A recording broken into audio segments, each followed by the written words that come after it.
FMCG क्षेत्र में पिछले साल जीएसटी कटौती से मिली राहत अब खत्म होती दिख रही है।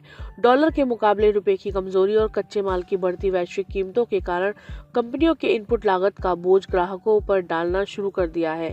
इसके परिणाम स्वरूप डिटर्जेंट, हेयर ऑयल और नूडल्स जैसे रोजमर्रा के सामानों की कीमतों में लगभग 5% तक की बढ़ोतरी देखी जा रही है।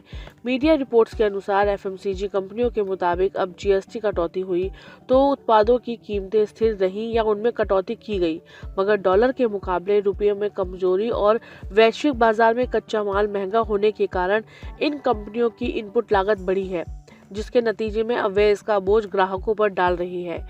मीडिया रिपोर्ट्स की माने तो बहुत सारे प्रोडक्ट्स अब महंगी और बढ़ी हुई कीमतों के साथ दुकानों में पहुंच रहे हैं, जिनमें डिटर्जेंट के साथ साथ हेयर ऑयल, चॉकलेट, नूडल्स और अनाज उत्पाद आदि शामिल हैं।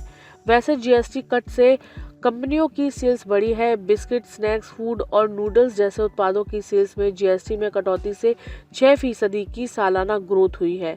खबरों के अनुसार डाबर इंडिया चालू वित्त वर्ष यानी 2025-26 की चौथी तिमाही यानी जनवरी-मार्च में 2% तक कीमतें बढ़ा रही है। वहीं टाटा कंज्यूमर प्रोडक्ट्स भी चालू तिमाही में ज्यादा बढ़ोतरी का बोझ ग्राहकों पर डाल चुकी है। हिंदुस्तान यूनिलीवर के अनुसार होम केयर उत्पादों की कीमतें जल्द बढ़ने जा रही हैं। वहीं अधिक कीमतों वाले कुछ पैकेट पहले ही मार्केट में आ गए हैं। कंपनी जिन उत्पादों की कीमतें बढ़ा रही है उनमें सिर्फ एक्सेल, रिन, विम और डोमेक्स जैसे पॉपुलर प्रोडक्ट्स आदि शामिल हैं। एफएमसीजी क्षेत्र में यह मूल्य वृद्धि कच्चे माल की लागत में निरंतर हो रही बढ़ोतरी का परिणाम है। कंपनी का मानना है कि परिचालन मार्जिन को सुरक्षित रखने के लिए कीमतों में आंशिक वृद्धि आवश्यक थी। हालांकि छोटे पैक की कीमतों को स्थिर रखने का प्रयास किया गया है ताकि ग्रामीण मांग प्रभावित न हो, लेकिन बड़े पैक खरीदने वाले शहरी उपभोक्ताओं पर इसका सीधा असर पड़ेगा।